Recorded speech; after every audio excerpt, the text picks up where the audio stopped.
৮ বছরের শিশু আসিয়াকে দেখতে যান স্বরাষ্ট্র উপদেষ্টা। তিনি হাসপাতালের চিকিৎসকদের উদ্দেশ্যে বলেন, তাকে যেন সঠিক ও সুন্দর চিকিৎসা দিয়ে তাড়াতাড়ি সুস্থ করে তোলা হয়।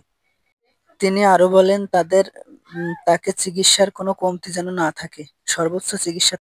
এ ঘটনায় জড়িত আসিয়ার বোনের জামাই, দেবর এবং শ্বশুর-শাশুড়িকে আটক করে পুলিশ এবং তাদেরকে পুলিশের হেফাজতে রাখা হয়েছে।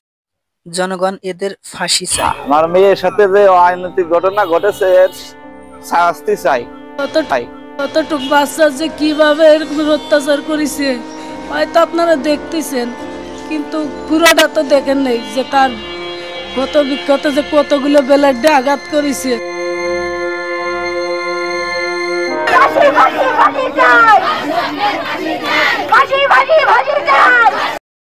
এদিকে মাগুরার আদালতের সামনে সাধারণ জনগণ এর ফাঁসির দাবিতে ভিড় করেছে। একটাই দাবি, ওদের ফাঁসি চাই। তারা যেভাবে ছোট বাচ্চাটাকে এমন ভাবে অত্যাচার করেছে, আমরাও চাই যে তারও সেইভাবে অত্যাচার করে মারা হোক। ধর্ষকের চূড়ান্ত শাস্তি হোক, তার শাস্তি ফাঁসি হোক। যেহেতু আমরা মেয়ে, আমাদের নিরাপত্তাটা কোথায়? আমরা রাস্তায় সঠিকভাবে চলাফেরা করতে পারি না। 24-এর গণ অভ্যুত্থানের পরেও 2025 সালে এসে আমরা মেয়েরা কি সেফ? আমরা কি বাইরে যেতে পারি? আমরা আমাদের নিজের নিরাপত্তা। মানবাধিকার সংস্থা বলছে, গত 2 মাসে শতাধিক নারী ও শিশু এই ধর্ষণের নির্যাতনের শিকার হয়েছে। এর শাস্তি